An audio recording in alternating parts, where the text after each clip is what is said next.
Okey, hari ini kita akan melihat apartmen di Murder Mystery 2. Dan saya akan bersama Akil dan tiba-tiba permainan habis. Tunggu sampai kami akan buka tu nanti. Siapa saya buat ni, Akil? Saya pun tak tahu.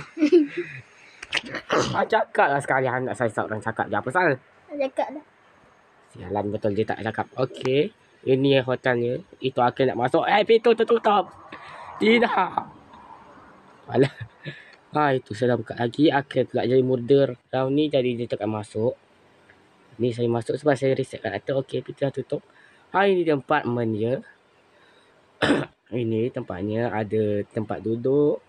Ada tempat pembakar. Dan ada kolam di situ. Kenapa? Okey. Itu pada video hari ni. Bye-bye.